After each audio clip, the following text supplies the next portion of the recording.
आजको क्यारोल कार्यक्रममा उपस्थित हुनुहुने मण्डलीका आदरणीय गुरुबाबाहरू, बुवाहरू, विगत बुवाहरू, आमा समितिका अग्रजहरू, अग्रज आमाहरू, अनि युवा भाइ बहिनी अनि यस केन्द्रका सम्पूर्ण प्रियजनहरूमा ख्रिस्ट अभिवादन, सबैलाई जय मसी। आज हाम्रो चौथो दिनमा छौँ। सतौँ केन्द्रमा आइतबार एरियामा हामी आइपुगेका छौँ। क्यारोल खेल्दै नाच्दै गाउँदै हाम्रो परमेश्वरलाई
हामी मङ्सिर 21 गतेदेखि त हाम्रो क्रिस्ट जन्मोत्सवको सुसन्देश अनि आनन्दको सुसमाचार नाच्दै गाउँदै हाम्रा परिवारहरू कहाँ अनि हाम्रा छर छिमेकीहरू कहाँ हामी पुर्याउँदै आइरहेका छौँ। यो हाम्रो चौथो दिन हो अनि बडो आनन्दको साथमा, बडो रमाइलोको साथमा यो क्रिसमस कार्यक्रमको नाच्दै हिँडेको अझ केही दिन हामी नाच्नेछौँ। यी दिनहरूलाई सम्झिँदाखेरि, स्वर्गले पृथ्वीलाई दिएको त्यो उपहारलाई सम्झिँदाखेरि हामी अझ धेरै नाच्नु मन लाग्छ, अझ धेरै गाउनु मन लाग्छ। उपहार स्वर्गले संसारलाई किन उपहार दियो? यो उपहार मानिसको लागि किन नितान्त आवश्यक थियो? जब तपाईँ र म कसैलाई प्रेम गर्छौँ, कोही व्यक्तिप्रति तपाईँले मेरो हृदयमा दया पाउँछ, को निम्ति होइन, संसारका एक एक मानिसहरूका निम्ति कस्तो जन्म भएको छ? मुक्तिदाताको जन्म भएको छ। यही आनन्द, यही हर्ष, यही खुसी आज हामी बाँड्दै हिँडिरहेका छौँ। हामी आफै पनि आनन्दित छौँ, हाम्रो परिवार हामी आनन्दित छौँ। यो आनन्द हामी हाम्रो छरछिमेकीसँग साट्न चाहन्छौँ, हाम्रो इष्टमित्रहरूसँग साट्न चाहन्छौँ, बाँड्न चाहन्छौँ। यो हामीले पाएको आनन्द हाम्रा प्रिय मित्रहरू कहाँ, प्रिय छरछिमेकीहरू कहाँ, संसारमा आउनुभयो, तिम्रो सट्टामा मरिदिनको निम्ति, तिमीलाई मुक्ति र उद्धार दिनको निम्ति, तिमीलाई सिद्धै र उद्धार प्रदान गर्नको निम्ति ख्रिस्ट संसारमा आउनुभयो। हामीले बजाएका एक एक गीतको सन्देशै त्यही थियो। हामीले यो उपहार पाएका छौँ। बाइबल धर्मशास्त्रको वचन यसैलाई 1 अध्यायको 1 पददेखि के हुन्छ भने ख्रिस्ट गरिबहरूको निम्ति आउनुभयो।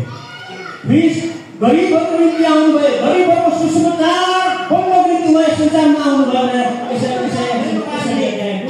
पापका स्वभावहरू तपाईँहरूबाट अभिव्यक्त भइरहेका कुराहरूबाट कि त पापको स्वभावहरूबाट वास्तवमा तपाईँ र म पापी छौँ।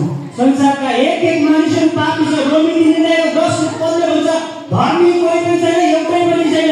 संसारका मानिसहरू एउटै पनि धर्मी छैनन्, सबैजना पापी छन्, सबैले पाप गरेका छन् र परमेश्वरको महिमासम्म पुग्नबाट चुकेका छन्।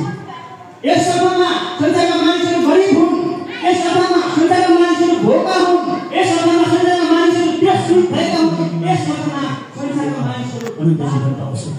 आजको यो छोटो क्यारोल सन्देशलाई म यतिकैमा राख्नेछु र समय फेरि पनि हाम्रो आदरणीय सञ्चालक उहाँले महत्त्वपूर्ण वचनहरू माझमा राखिसक्नु भएको छ। प्रभु यीशु किन आउनुभयो अनि किन महत्त्वपूर्ण छ, उहाँ संसारमा हामीले विश्वास गर्नु किन जरुरी छ भनेर उहाँले एकदमै प्रष्ट रूपमा हामीमा राखिसक्नु भएको छ। साँच्चै नै हाम्रो परमेश्वरलाई धन्यवाद र आजको वक्ता गुरुबालाई पनि धेरै धन्यवाद दिन चाहन्छु। चार दिनपछि हामी यो टोलमा आइपुगेको छौँ प्रभु। एक दिनजल तपाईँको अनुग्रह, तपाईँको कृपा, तपाईँको सुरक्षाको निम्ति हामी तपाईँलाई हृदयबाट धन्यवाद चढाउँदछौँ।